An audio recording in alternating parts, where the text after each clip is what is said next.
Good morning, सभी का स्वागत है सीएल कैरियर एकेडमी में। आइए हम अपने डेली करंट अफेयर्स को लगातार हम पढ़ रहे हैं, जो सुबह 7:30 बजे आपको मिलेगा। डेली बेसिस पे आपको करंट अफेयर्स मिलेंगे सुबह 7:30 बजे। आप सुबह 7:30 बजे सीएल कैरियर एकेडमी के प्लेटफॉर्म से आप जुड़िए और पूरी लाइव क्लास होगी 7:30 पर। शानदार करंट अफेयर्स होंगे और हमारी नई इनोवेशन इंग्लिश और हिंदी दोनों में आपको करंट अफेयर्स मिलेंगे। इंग्लिश में भी और हिंदी में भी, दोनों में आपको करंट अफेयर्स मिलेगा। तो चलिए सुबह 7:30 पर आप जरूर जुड़े, 7:30 पर जुड़िए और करंट अफेयर्स पूरी एक्सप्लेनेशन के साथ आप आए। स्टैटिक जी के देश विदेश की घटनाओं पर आधारित जो आपके परीक्षा में महत्वपूर्ण है उसको लिखिए और डेली बेसिस पर नोट्स बना लीजिए। और हम एक सीरीज चला रहे हैं पिछले पूरा एक साल का करंट अफेयर्स, नवंबर 2021 से लेकर अक्टूबर 2022 तक के जितने भी टॉपिक वाइज करंट अफेयर्स आप वो जरूर देखिए और उसको लिखिए। जो पिछले एक साल के अभी जो एग्जाम होंगे इन्हीं में से प्रश्न आएंगे और आ रहे हैं बिल्कुल हुबहू। लोगों ने काफ़ी लाभ भी उठाया सीजीएल में और आगे के जीडी के, सीपीओ वगैरह के, सीएचएसएल के एग्जाम में यहीं से प्रश्न होंगे, तो आप उसको जरूर देखिए और पढ़िए। आज का हमारा पहला करंट अफेयर्स का प्रश्न है। पहला करंट अफेयर्स का प्रश्न क्या है और बहुत ही महत्वपूर्ण है। भारत के 77वें ग्रैंड मास्टर कौन बने हैं?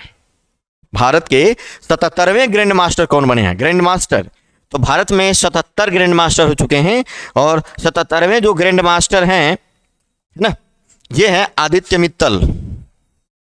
नहीं, इसका उत्तर हो जाएगा ए। आदित्य मित्तल भारत के 77वें ग्रैंड मास्टर हैं, है ना। और इनमें 3 लोगों के और नाम हैं, देखिए। ये हो गए 77, राहुल श्रीवास्तव है 74, वी प्रणय वी ये हैं 75 और ये हैं प्रणय आनंद हैं 76। तो 4 तो ही हैं, 74, 5, 6 और ये 77। भरत सुब्रमण्यम, एक और नाम याद रखिए, भरत सुब्रमण्यम।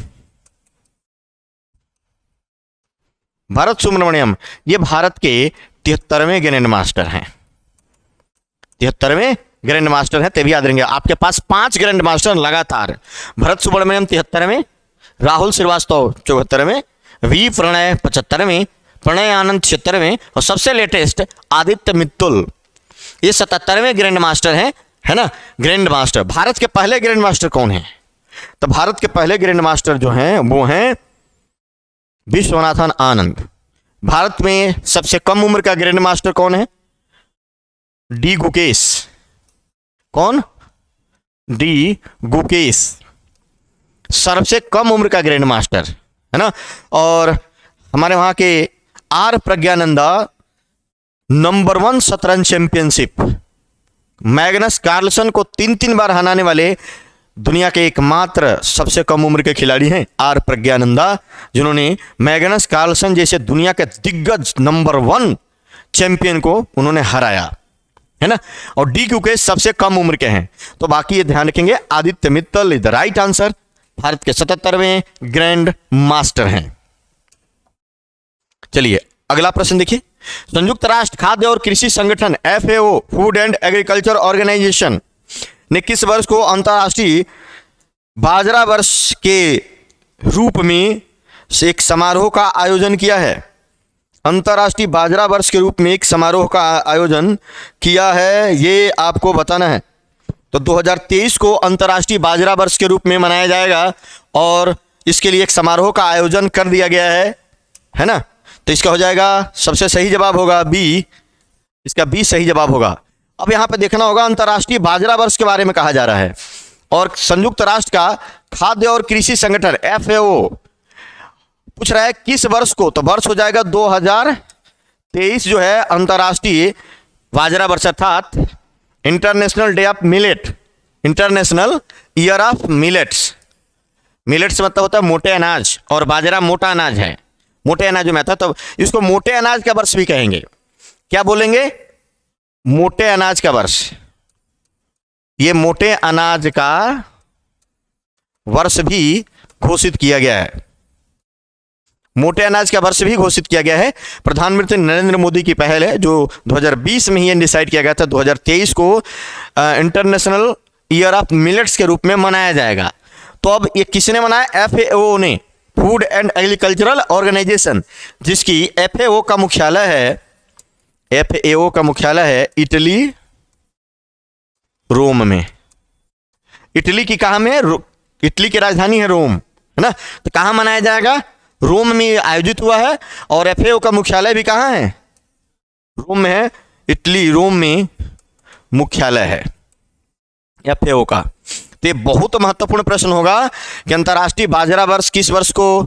तो 2023 को। ये बात याद रखना है आपको, बहुत ही महत्वपूर्ण होगा। इसका उत्तर हो जाएगा बी, है ना, इंटरनेशनल ईयर ऑफ मिलेट्स, अंतर्राष्ट्रीय बाजरा वर्ष के रूप में इसका उद्घाटन कर दिया गया है।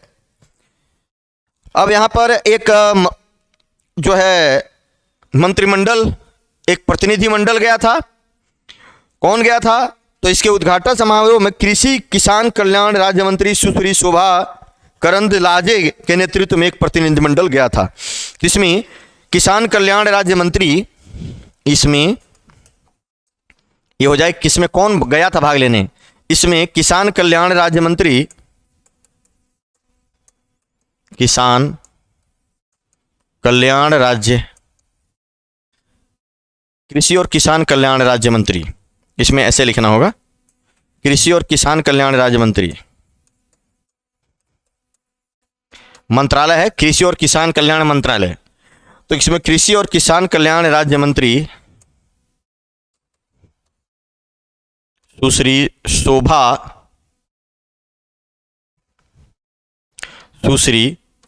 शोभा करंदलाजे ने प्रतिनिधिमंडल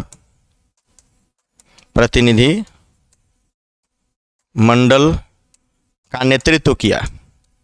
ये गए थे, नेतृत्व किया। तो इनके नेतृत्व में एक प्रतिनिधिमंडल गया था जिसने ये अंतर्राष्ट्रीय बाजरा वर्ष का जो समारोह का उद्घाटन किया गया, जो समारोह आयोजित किया गया, उसमें भाग लिया। तो ध्यान रखिएगा, FAO food and agriculture organization, जिसका मुख्यालय रोम में है और यहाँ पर हुआ है। तो अंतर्राष्ट्रीय बाजरा वर्ष 2023 मनाया गया है। अगला देखिए, किस भारतीय मूल की शिक्षिका, ये विज्ञान की शिक्षिका है, किस भारतीय मूल की शिक्षिका ऑस्ट्रेलिया में प्रधानमंत्री पुरस्कार से नवाजा गया? वेरी वेरी मोस्ट इंपॉर्टेंट, आप ये जरूर याद रखिएगा, वेरी वेरी इंपॉर्टेंट है। भारतीय मूल की शिक्षिका है, भारत की नहीं है, भारतीय मूल की है, इंडियन ओरिजिन। तो ये विज्ञान की शिक्षिका है वीना नायर, उनको ऑस्ट्रेलिया में प्रधानमंत्री पुरस्कार से नवाजा गया है। तो इसका जो सही जवाब होगा ए, वीना नायर।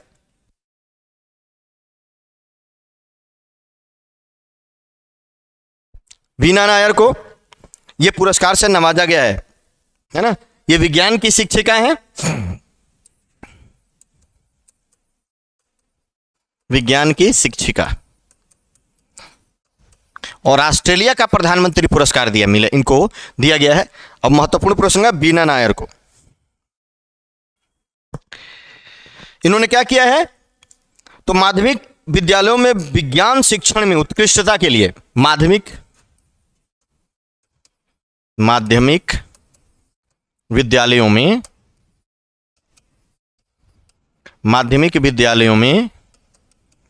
विज्ञान शिक्षण में उत्कृष्टता के लिए दिया गया है, उत्कृष्टता के लिए दिया गया। तो इस पुरस्कार को ध्यान रखिएगा, किस भारतीय मूल की शिक्षिका को ऑस्ट्रेलिया में प्रधानमंत्री पुरस्कार? वीना नायर, और ये विज्ञान की शिक्षिका है। माध्यमिक विद्यालयों में विज्ञान शिक्षण में, विज्ञान को पढ़ाने में बड़ा ही शानदार और उत्कृष्ट योगदान दिया है।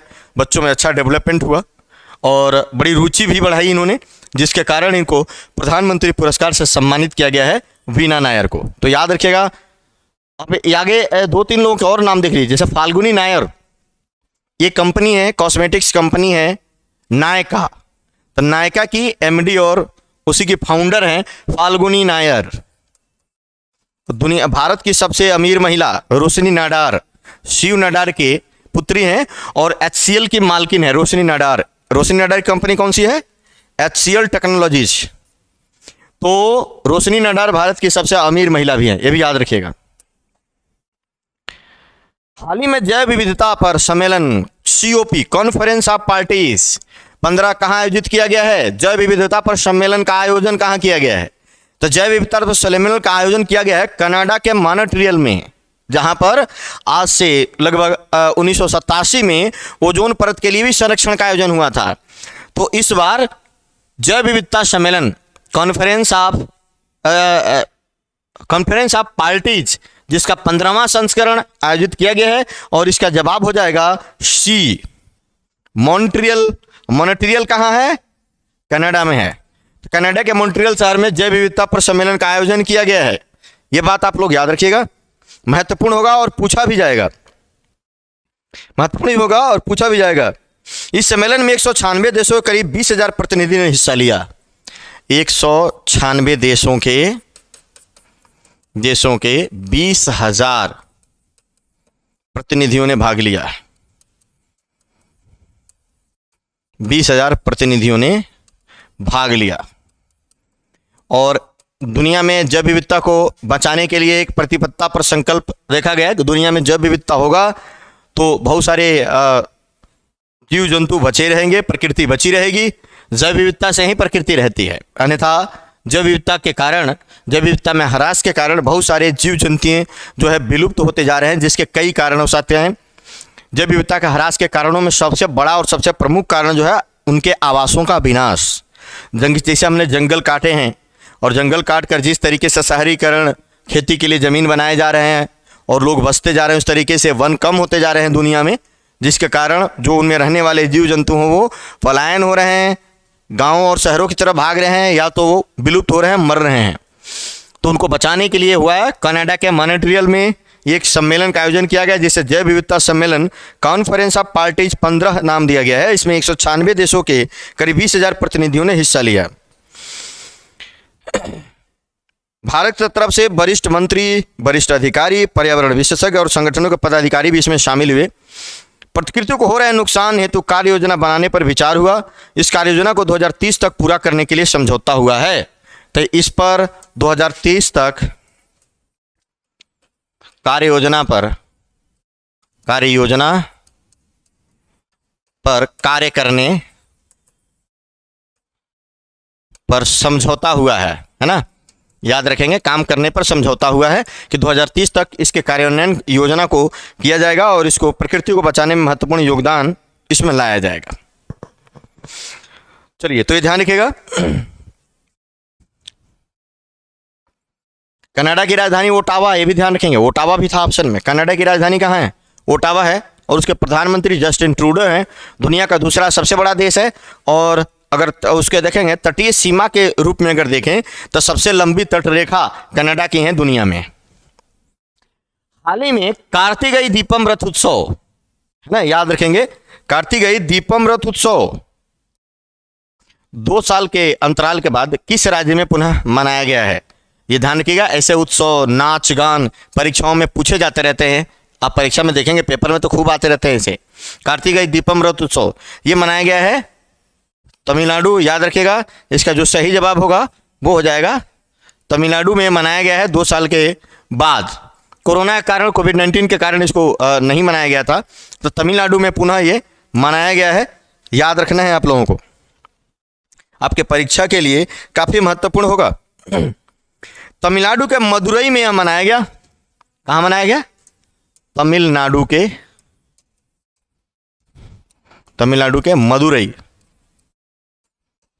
मदुरई में इसका आयोजन हुआ और यह तमिलनाडु में ही मनाया जाता है ना। तो याद रखिएगा, तमिलनाडु में, अगर यह पूछा तमिलनाडु के कहाँ, तो तमिलनाडु के मदुरई में इसका आयोजन। यह मदुरई में सबसे महत्वपूर्ण त्योहारों में से एक है। कई भक्त शामिल होते हैं इसमें। बहुत पुराना त्यौहार भी है। पड़ोसी राज्यों जैसे केरल, आंध्र प्रदेश और कर्नाटक में भी यह मनाया जाता है ना। यह पड़ोसी राज्यों में भी मनाया जाता है, केरल, आंध्र प्रदेश और कर्नाटक में भी। इस बीच त्योहारों का बहुत महत्व है। त्योहारों का उल्लेख तमिलों के साहित्य अहनानूर में मिलता है, जो कविताओं का संग्रह है।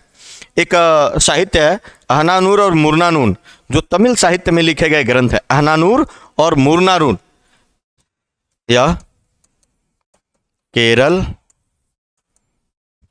आंध्र प्रदेश, कर्नाटक में भी कर्नाटक में भी मनाया जाता है, मनाया जाता है। इन तमाम त्योहारों के लेख तमिल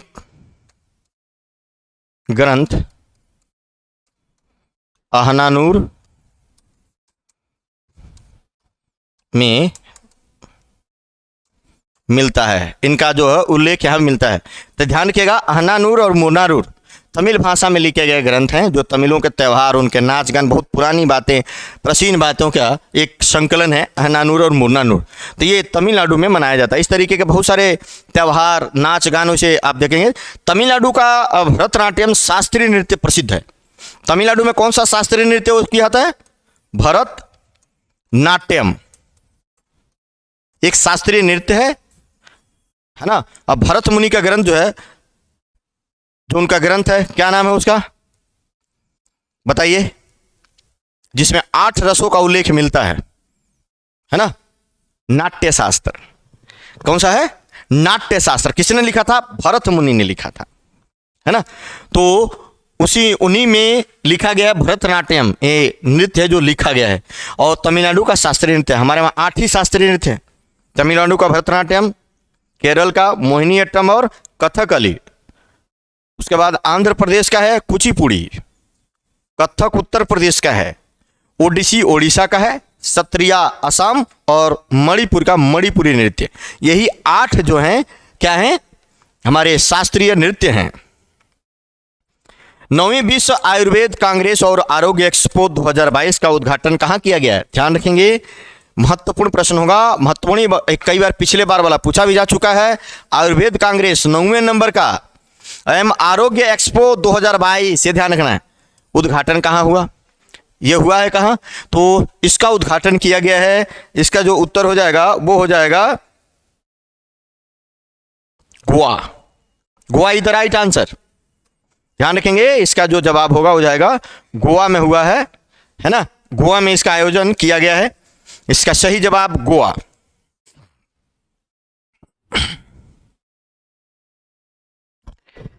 आठ से 11 दिसंबर तक गोवा में इसका जो है उद्देश्य क्या है इसका? आयुर्वेद क्षेत्र को मजबूत करने, इसके भविष्य की कल्पना और आयुर्वेद वाणिज्य को बढ़ावा देने के लिए, है ना। 8 से 11 दिसंबर के बीच, 8 से 11 दिसंबर, 8 से 11 दिसंबर के बीच, है ना, ये मनाया गया। उद्देश्य क्या था इसका? आयुर्वेद को बढ़ावा देने,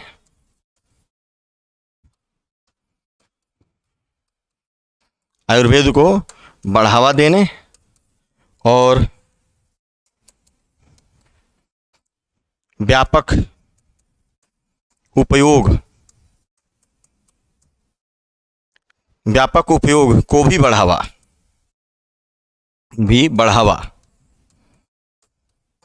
तो ये इसका मुख्य उद्देश्य रहा। और उत्पादन, वितरण, इस पर भी काफी जोर दिया गया है कि इनमें शामिल हो। वाणिज्य को भी बढ़ावा दिया जाएगा, मतलब उसके व्यापार को भी बढ़ावा दिया जाएगा। पेशेवरों तथा उपभोक्ताओं के बीच बातचीत की सुविधा भी किया जाएगा। नेटवर्किंग और ज्ञान आदान प्रदान होगा। इसमें प्राकृतिक चिकित्सा परंपरा, प्रारंभिक वैद्यों, शिक्षाविदों, छात्रों, निर्माताओं, औषधीय पौधों उत्पादकों, विपणन, राजनीतिकारों सहित एक मंच प्रदान करता है इन सभी के लिए। तो 9वीं विश्व आयुर्वेद कांग्रेस और आरोग्य एक्सपो का जो उद्घाटन हुआ है वो हुआ है गोवा में। गोवा की राजधानी कहाँ है? पणजी। गोवा की राजधानी है पणजी। और यहाँ के सीएम कौन है? प्रमोद सावंत। अभी गोवा में एक मोपा अंतर्राष्ट्रीय हवाई अड्डे का हमारे प्रधानमंत्री ने उद्घाटन किया है, जिसका नाम क्या रखा गया है? मनोहर पारिकर के नाम पे। गोवा के पूर्व सीएम और पूर्व केंद्रीय रक्षा मंत्री के नाम पर उसका नाम रखा गया है। गोवा भारत का सबसे छोटा राज्य। केंद्रीय सूचना और प्रसारण मंत्री अनुराग ठाकुर ने भारत में पहले ड्रोन प्रशिक्षण सम्मेलन का उद्घाटन कहाँ किया है? ये प्रश्न पढ़िए और बहुत ही महत्वपूर्ण प्रश्न है।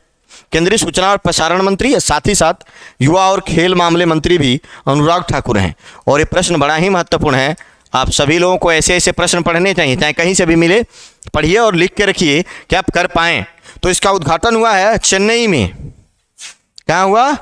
इसका सही जवाब जो होगा वो हो जाएगा चेन्नई। चेन्नई में इसका उद्घाटन किया गया। पहले ड्रोन प्रशिक्षण सम्मेलन का उद्घाटन चेन्नई में हमारे केंद्रीय सूचना एवं प्रसारण मंत्री अनुराग ठाकुर ने किया है। भारत ड्रोन प्रौद्योगिकी का केंद्र बन जाएगा अगर इसी तरीके से काम होता रहा। तो उन्होंने कहा कि अगर हम इसमें काम करें तो दुनिया में भारत ड्रोन प्रशिक्षण और ड्रोन के मामले में एक केंद्र बन सकता है और इसकी पूरी संभावना है।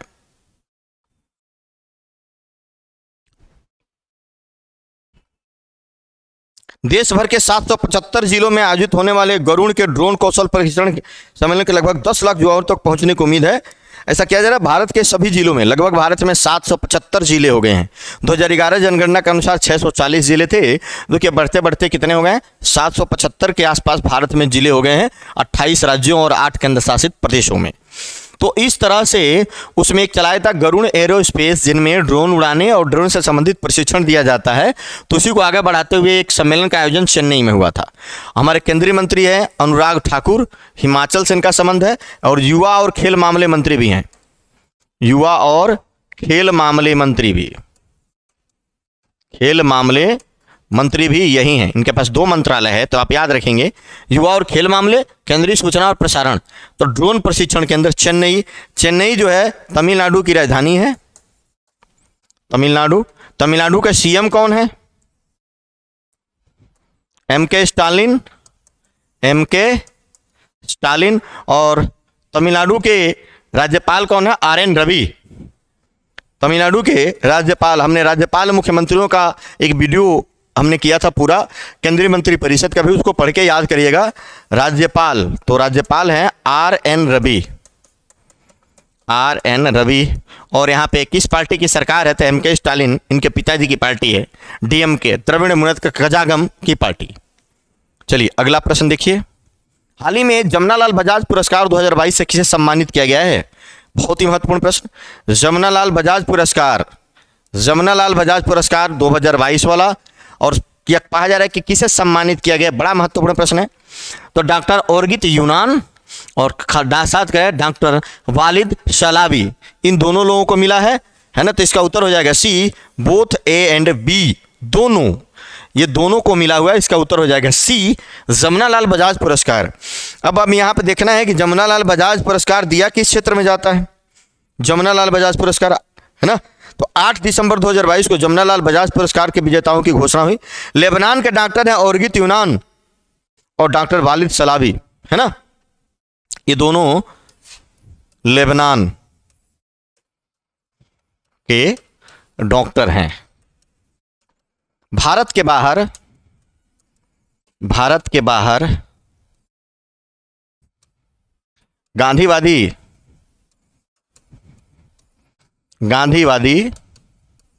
विचारों को प्रचारित करने और फैलाने में, प्रचारित करने और फैलाने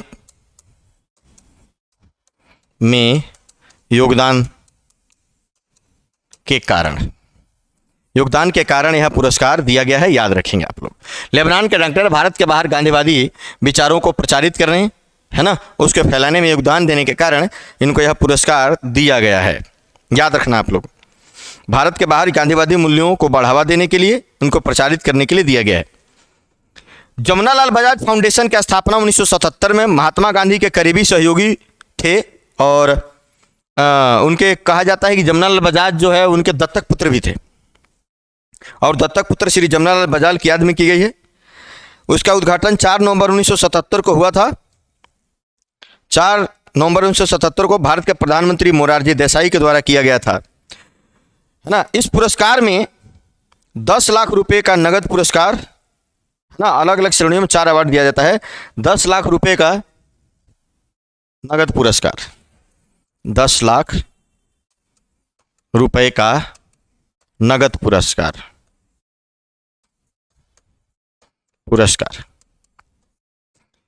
और जो है ना 1977 से दिया जा रहा है।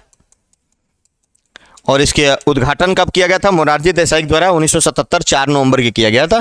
तो ये ध्यान रखिएगा, डॉक्टर जमनालाल बजाज, डॉक्टर ओरगित यूनान, डॉक्टर वालिद सलावी, इन दोनों लोगों को दिया गया है। केंद्रीय स्वास्थ्य और परिवार कल्याण मंत्रालय ने कहां पर सार्वभौमिक स्वास्थ्य कवरेज दिवस पर सम्मेलन आयोजित किया? सार्वभौमिक स्वास्थ्य, देखो केंद्रीय स्वास्थ्य एवं परिवार कल्याण मंत्रालय, मंत्री कौन है आप लोगों को बताना है। कहां पर? सार्वभौमिक यूनिवर्सल स्वास्थ्य कवरेज पर एक सम्मेलन, स्वास्थ्य कवरेज दिवस पर एक सम्मेलन का उद्घाटन हुआ है। तो इसका जो सही जवाब होगा हो जाएगा वाराणसी। ये किया गया है वाराणसी में किया गया है, सही जवाब है। और वाराणसी जो है उत्तर प्रदेश, उत्तर प्रदेश, काशी, वाराणसी शिव की नगरी के नाम से भी जाना जाता है। और यह अमूर्त धरोहर सूची में और भारत के कल्चरल सिटी में आप देखेंगे एससीओ ने इसको सांस्कृतिक राजधानी भी घोषित किया है। एससीओ की सांस्कृतिक राजधानी कौन बनी है इस साल के लिए? वाराणसी। एक प्रश्न भी बनेगा, है ना। और यहाँ पर क्या सार्वभौमिक स्वास्थ्य कवरेज दिवस पर एक सम्मेलन का आयोजन किया गया, ये आप याद रखिएगा। शानदार प्रश्न होगा। उत्तर प्रदेश के वाराणसी से 10 और 11 दिसंबर को यह आयोजित किया गया था। 2 दिवसीय कार्यक्रम था। 10-11 दिसंबर को 2 दिवसीय कार्यक्रम, 2 दिवसीय कार्यक्रम था। तो ये बात याद रखेंगे। 10 से 11 2 दिनों के लिए आयोजित हुआ था। इसमें क्या हुआ इसमें, है ना। तो 2 दिवसीय कार्यक्रम का उद्घाटन उत्तर प्रदेश की राज्यपाल श्रीमती आनंदीबेन पटेल ने किया, है ना। उद्घाटन किसने किया?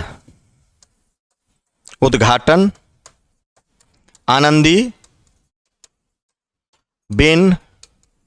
पटेल। आनंदीबेन पटेल उत्तर प्रदेश के राज्यपाल है। और मुख्य अतिथि के रूप में कौन रहे? तो स्वास्थ्य और परिवार कल्याण मंत्री कौन है? मनसुख मंडाविया। अतिथि मनसुख मंडाविया। मनसुख मंडाविया जो केंद्रीय स्वास्थ्य और परिवार कल्याण मंत्री हैं, ये उपस्थित रहे यहाँ पर। और इसके अलावा जो एक राज्य मंत्री स्वास्थ्य और परिवार कल्याण राज्य मंत्री डॉक्टर भारती प्रवीण पवार भी उपस्थित रहीं। डॉक्टर भारती प्रवीण पवार भी उपस्थित रहीं। इस कार्यक्रम का आयोजन international cooperation and convention centre Rudraksh hall में किया गया। रुद्राक्ष हाल में आयोजन, ये भी याद रखेंगे। रुद्राक्ष हाल में, ये एक परीक्षा में पूछा गया था, रुद्राक्ष हाल में आयोजित हुआ। तो स्वास्थ्य पर 2 दिवसीय का कार्यक्रम वाराणसी में आयोजित किया गया है। चलिए,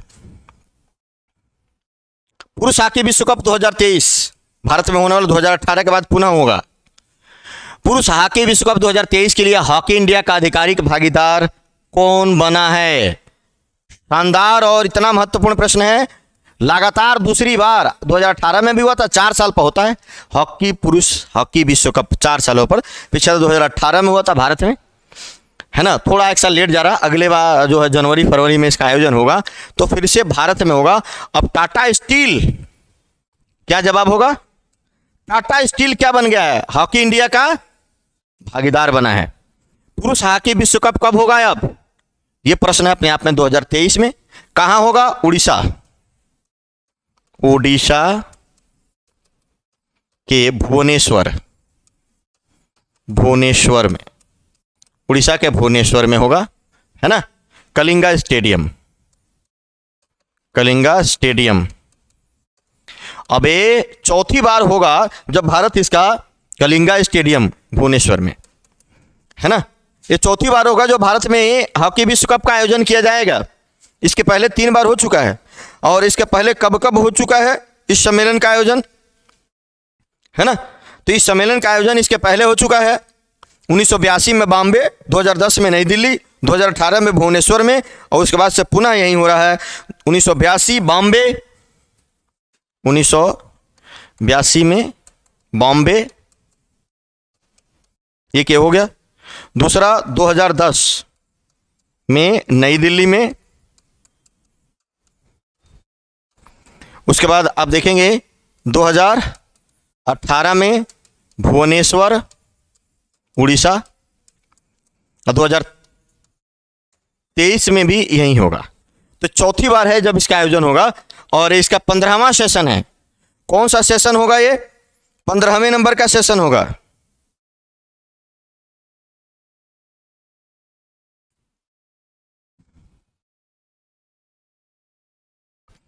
इसका ये 15वां सेशन होगा, 13 जनवरी से 29 जनवरी तक होगा। ये भुवनेश्वर और राउरकेला 2 जगह होगा। तो यह जो समय, यह जो खेल होगा है ना, 15वां संस्करण है। एक बात ये ध्यान रखना है, इसका 15th संस्करण, और ये होगा 13 जनवरी से 29 जनवरी। इसका आयोजन कब से कब होगा? 13 जनवरी से 29 जनवरी तक। 13 जनवरी से 29 जनवरी के बीच होगा। कितनी टीमें हिस्सा लेंगी इसमें? 15वें में।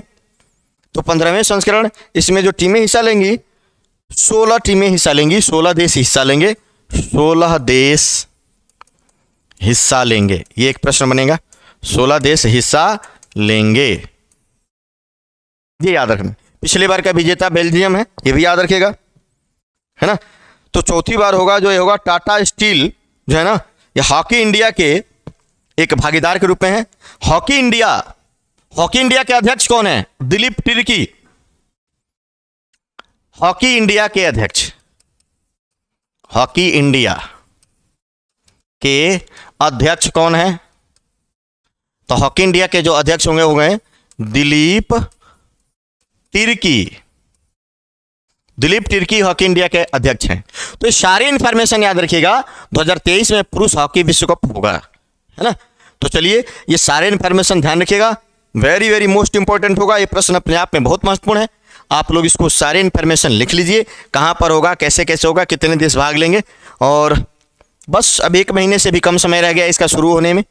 चलिए कल फिर मिलेंगे इसी तरीके के प्रश्नों के साथ। सभी लोगों का बहुत बहुत धन्यवाद। जय हिंद, जय भारत।